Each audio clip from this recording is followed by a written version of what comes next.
Well, there's been some shots fired. Talk about light in the blue touch paper. I picked this narrow style Union 3G220 and put a quick video up of it, and it's caused a little bit of controversy amongst certain locksmiths who seem to think that I cheated. And well, the purpose of this video is twofold. One is to talk about the technique that I used, and secondly to pick it live in a continuous feed so you can see for yourselves that there was no cheating involved. If we look at this narrow style lock, for them to be able to fit what would normally be in a 2.5 inch case like this into something that's a lot narrower, what they've done is they've taken the lever pack and they've put it sideways on, as you can see. And the consequence of that is the way that the lock is tensioned and the way that the mechanism works is completely different to a conventional mortice lock, as you see here. So the talon, when it's engaged with the bolt thrower, works independently through a linkage, and the net result of that is when you're tensioning the bolt stump into this lever pack, you're not actually directly connected to the bolt, not until actually you've picked it and the bolt stump starts to move through that lever pack. Now, the other thing about this lock is that when you use a curtain pick, and there are other methods of course, but we'll talk about curtain picking, you can see that when I pop that curtain around, it stops very soon. It doesn't rotate a great deal round. When you go back the other way, there's no way that you're going to reach the back of the levers from it for a decode or even for being able to try and manipulate or view the levers on the back there using a scope. So when we turn it this way, you can see that basically the space left once that curtain stops, let me just pull that pick out, the space left there means that a conventional curtain pick wire will not go around that corner or pass through underneath those lever bellies there. It becomes severely obstructed, and it doesn't matter how much you bend your wire to go around this angle, you can see that the lever here is actually touching the barrel itself. So picking with this wire is pretty tricky with this lock because of how tight it is inside there. So what did I do yesterday? Well, Jason from Mr. Keylock's YouTube channel, and I'll put a link to that because it's an exceptionally good YouTube channel for anybody who wants to see the professional safe opening services that are available. And this guy's got so much provenance and so much history in the industry. It's an entire lifetime. When you watch him, he's an absolute picking wizard. But I was watching a video of his opening an old safe, and he was basically working outside of the curtain, and basically normally we would go in and we would work within the curtain here. But what he had done is worked outside of the curtain around about there, and that means that when you're picking, you can pick through the gap in the keyway. So this bottom gap here, you can put your wire into there underneath the actual barrel itself, and then you can directly manipulate the levers. So I'll just try and simulate that here. So basically the pick wire's here, and as you can see, I can rotate that round and be able to lift these levers unobstructed, which is the important thing about this lock. This lock has some really funky bitting inside of it, and the levers, if I can find a couple here, the levers have very strong anti-pick on the top. So a high lift lever will get caught into anti-pick, and when it gets caught in there, you can pick out, but there are other measures within this lock that would suggest that when you try and pick out, these levers will drop down. And then you've got levers which have the anti-pick after the true gates, which are the low lift levers. Let's see if we can find one of those. There's going to be one here somewhere. But anyway, I mean, it's the important thing is the levers are not the easiest to work with. And then inside these locks, you've also got 3 special type levers which don't have any anti-pick on them at all. They just have a plain fence. And as hard as I can't find any reference information as to how these work within the lock. But what I do know though is that these typically don't stay up, of course, because there's nothing really to catch the lever in a lifted position, apart from obviously its true gate.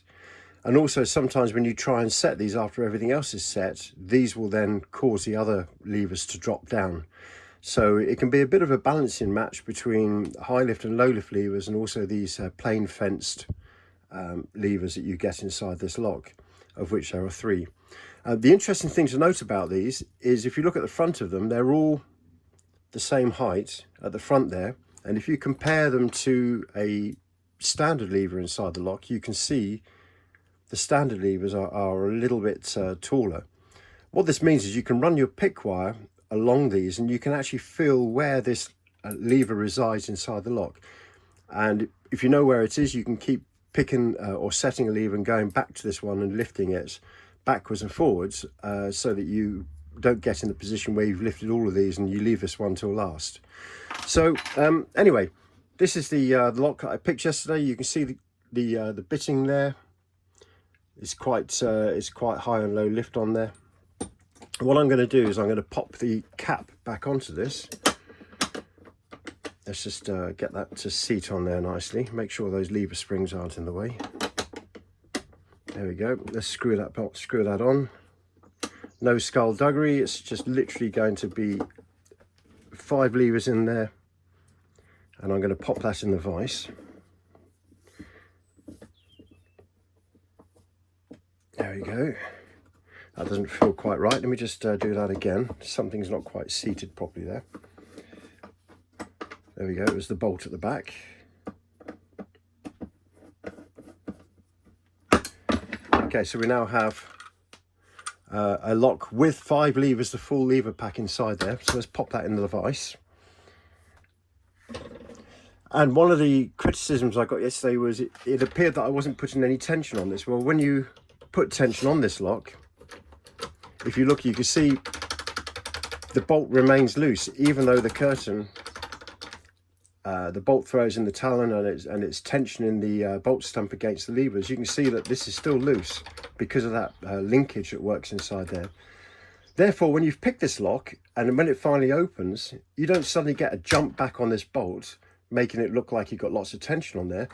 What it does is basically this releases, this turns round, and then the bolt will go back nice and smoothly because of the mechanism that's inside the lock. So let me just reposition this camera for a second. One second, I'm just going to move you over here. There we go. And if we can zoom in a little bit, I suppose. There we go. Just a bit more. Excellent. So this pick is here and the top of the curtain is there, but you can see the pick wire will go into the keyway, and if you listen, you can hear that the pick wire can directly manipulate those levers that are sitting here, and so you can basically bypass bypass putting the wire into the curtain and not being able to pull it backwards and forwards because of that really tight corner that you've got in there. I'm going to pop the pick in there, and I'm literally going to use my finger or my thumb even there just to hold that pick wire and support it to make sure that it's positioned correctly in underneath those levers. And there we go. And now basically it's a case of going through this lever pack and picking the lock. So usual picking practice, find the levers that are binding. So lever 2 there is binding, that's lifted. Lever 3 is loose, 4 is loose. Go to the back, come to the front. There's 1. 2 is bound again. Let's lift that up. There we go. That's lifted and it's now tapping. And if I go into lever 3, that's loose. If I go to lever 4, the pick has already rotated around a whole lot more, and that's because lever 4 is one of these plain fenced levers. So that's the one there that we need to continually tease and make sure that it doesn't actually cause us any problems. So back to the front again. Lever 1 now is heavily bound. Let's just move lever 1 up. Felt a little release then. 2, 3. There's lever 5. Let's drop into lever 4. Make sure that's where it needs to be. There we go. Pop that up. That's released. Lever 2's bound again. So this is typical for this lock. Things that you've picked before will keep going tight a second time and a third time.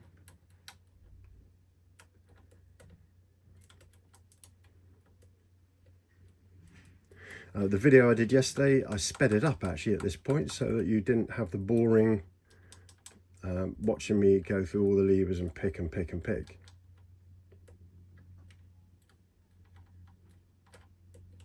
So there we go, there's that one. That's the plain fence lever. It's not ready to set yet. So we've got a lever tap in there. We've got a lever tap in there.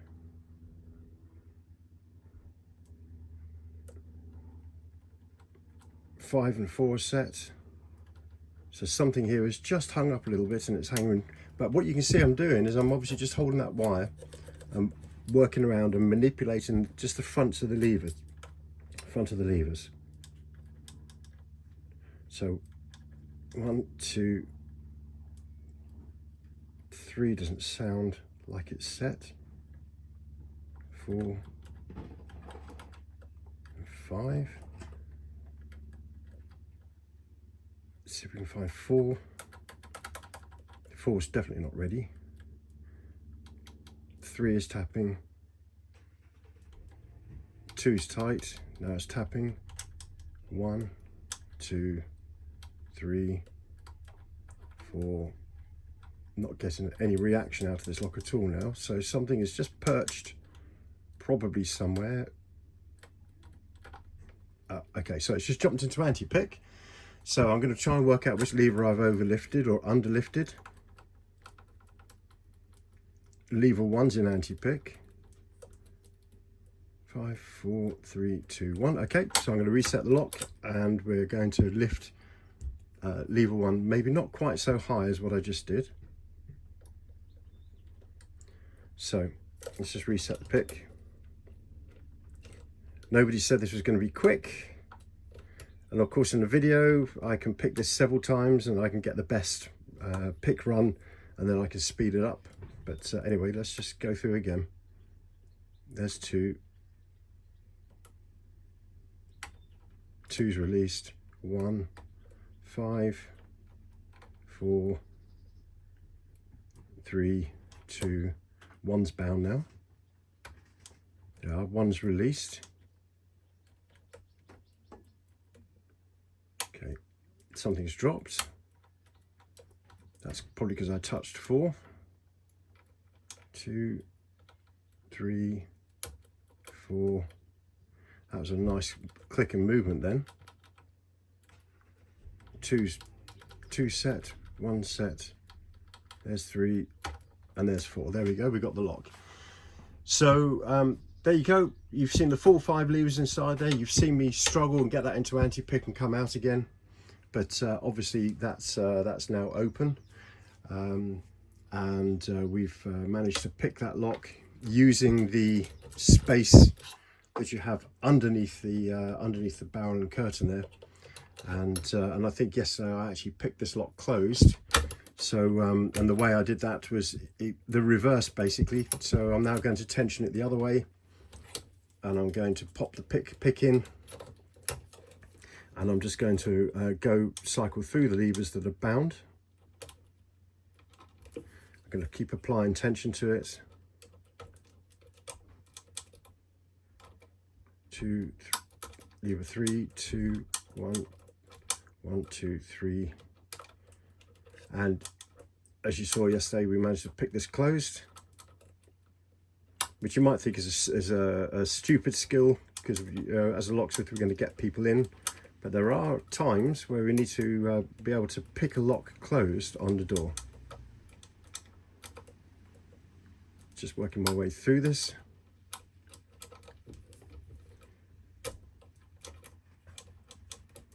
1, 2, 3, there we go, that's got it. So you can see now I've done exactly the same principle, but we're working in reverse, and we've now managed to get the lock open and closed, full complement of levers in there, using the pick on the underside.